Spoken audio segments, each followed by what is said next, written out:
Pansinin na ang pangunahing tauhang si Xiaomei ay nagbibihis para sa kanyang blind date sa hindi inaasahang pagkakataon. Dumating ang kanyang kadate, ngunit ibang-iba ang hitsura niya sa ipinakilala, ngunit dahil sa kagandahang loob ay inanyayahan pa rin niya ito sa bahay. Kaya nagpalit si Xiaomei ng puting damit, ang lalaki ay pinangalanang Taidan. Kung hindi, tatawagin si Taidan.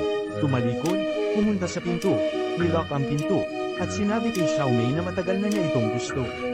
Nagulat si Xiaomei at nagsimulang tumakbo palayo, ay hinablot ni Taidan ang buhok ni Xiaomei, ngunit hindi niya nagawang makatakas. Nakakatakot, kaya agad akong tumawag ng pulis. Ang pangunahing tauhang si Xiaomei ay 30 taong gulang na at walang asawa. Ang lahat sa kanya sa kaarawan ng kanyang kasamahan.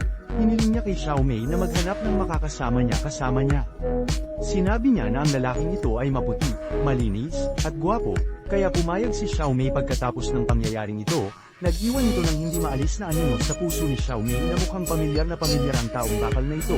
At tila nakita niya ito ay naging isang lalaki na naghatid ng mga takeaway kay Xiaomei, kaya't ang mga pulis, batay sa mga pahiwatig na ibinigay ni Xiaomei, ay nahuli siya at ipinadala siya sa bilangguan, at ang ama ni Xiaomei ay nagpatuloy din sa pagkatapos ng pagpapayo. Nais ni Xiaomei na ibenta ang bahay at lumipat sa isang bagong buhay sa ibang lugar. Ngunit dahil may nangyaring ganito sa bahay noon, ayaw niyang bilhin ito pagkabalik sa ospital.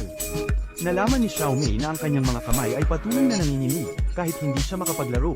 Pupunta siya sa gilid para manood at mag-aral. Pagdating niya sa bahay, gusto niyang gumawa ng cake, ngunit nanginginig siya at hindi na nakadama ng labis na pagkabigo sa sahig buong gabi. Nagising si Xiaomei at nagpa siya na ibigay ang bakal na itlog sa kulungan ng sunod-sunod na sulat, ngunit ibinalik silang lahat. Ngunit hindi sumuko si Xiaomei at nagpatuloy sa pagsulat hanggang sa isang araw ay nakatanggap siya ng tugon.